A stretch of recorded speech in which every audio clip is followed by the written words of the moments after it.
let's head over to Alabama. Is that where you're from, Drew? Are you from Alabama? I'm from Mississippi. Okay, I'm sorry, Drew. I thought you were from Alabama. Chad in Alabama, welcome. Hey, good afternoon. I just started listening to you guys a little bit ago. I actually normally how long listen to ago? Patriot Like Radio. an hour ago? Slow down. Let's get to know each other. How long ago? Okay, A little yeah. bit was when? Within the last hour. Oh, okay. So how did that happen? You would just turn it around? Like, how does one discover a show like this in the last hour? That's interesting. Well, I normally listen to Patriot 125 with Sean Hannity and all them. Yep. And every now and then I like to flip over and see what the opposite side of Republican has to say. And I had just tuned in, and I heard you talk about how Trump is tiny and he's weak and everything else. So I just wanted to see why you guys are feeling that way because, I mean, the country is doing great right now in terms of the economy. Is it? So the people at Carrier, they're doing well? Harley Davidson? Who just laid off? Halliburton. How are they doing? Halliburton. How are they doing? The bastion of... our farmers. Wait a minute. Our farmers, are they doing really well? Well, they're getting all of these without government the subsidies. Without the know, subsidies. Being propped up by government. How the soybeans doing? What's that deficit looking like? Yeah. So Chad, how well are we? How are you doing? I mean, I'm doing fine. I'm 27. I just got married. We just bought our first house. Nice. I work for a pest control company. I mean, am I racking in millions? No. But am I surviving? Am I a blue-collar American? Yes. Good. So first, let me correct you on a couple of things. This channel is not the opposite of anything. Yeah.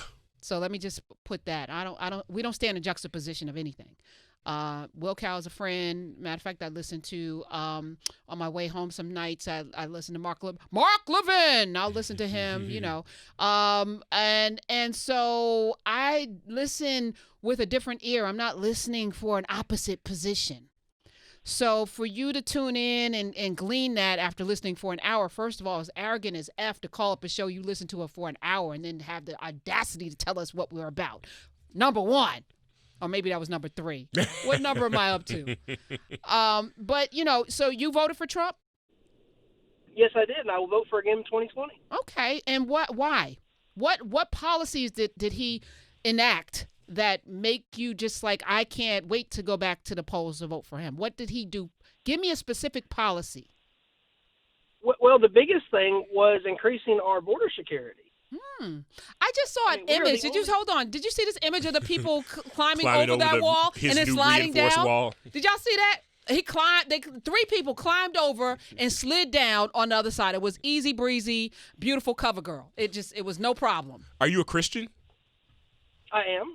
So how do you sort of reconcile the things that he said, the things that he consistently lies about? How do you reconcile the way that, the extramarital affairs with porn stars and Playboy models while his wife was pregnant? How do you reconcile all of those things, the putting children in cages and in crates? How do you reconcile these things that are clearly the complete opposite of what Christian values and what Christ tells people to do, and what you do to the least of these, you do to me? How do you justify your Christianity supporting someone who is completely abandons Christian values?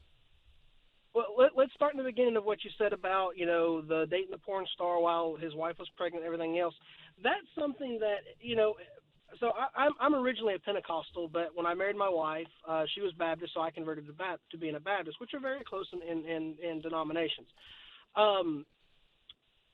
If President Trump has repented of what he has said, repented of his sin that he's committed in the past, that's all we can do. We can accept that. We have to believe that he is a Christian, he is saved, because he has repented and has asked the Lord for forgiveness. When has he done that? In this world is perfect. When has he done that? Well, he doesn't have to do it.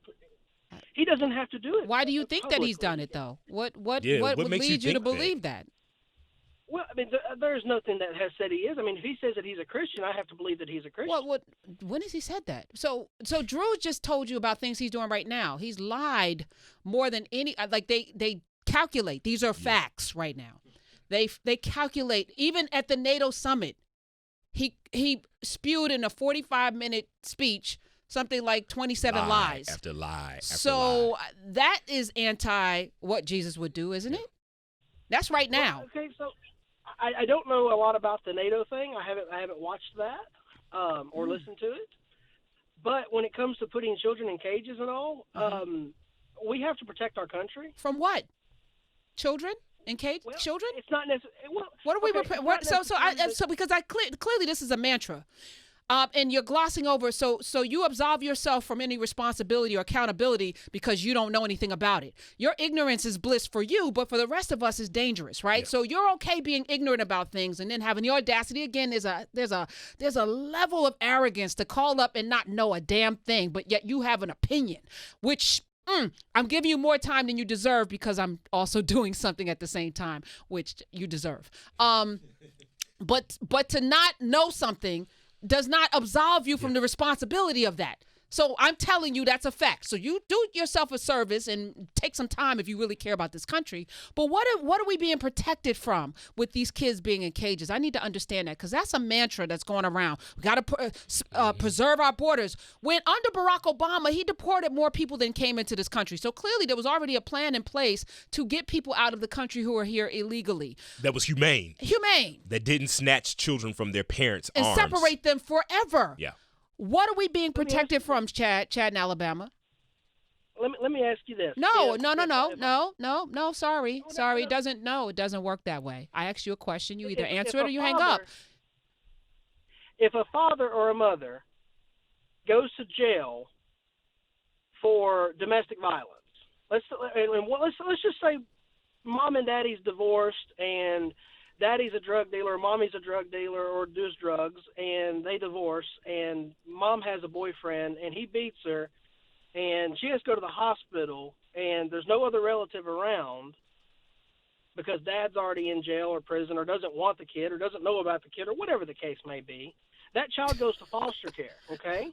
That's the legal aspect of it. But you're not answering the question. Legally, you're not answering the question. No, you're not. The question is, Chad, what are we being protected from by putting people in cages? What are we being protected from?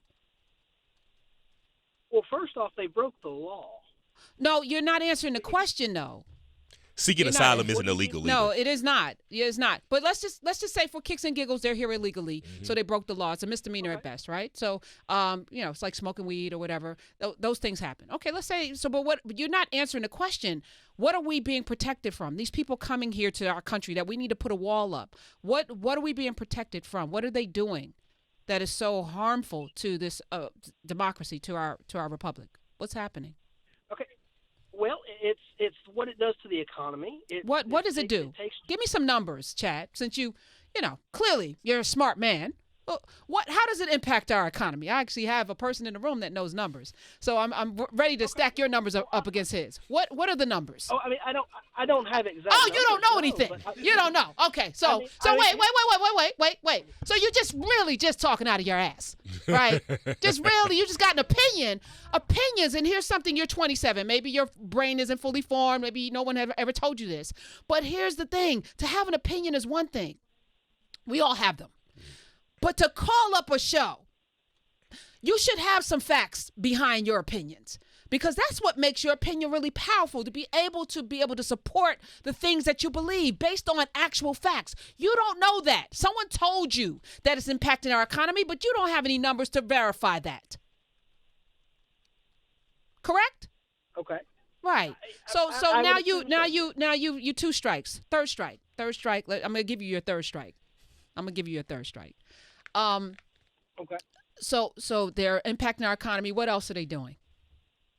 Well, I mean, you think about, how about jobs? Jobs? What about the jobs? Which jobs are they taking? Jobs that could go to an American citizen, a legal American. What job? Give me a job that they're taking. Tell me the job. Give me the industry, please. Okay. Well, for an example, construction. Construction.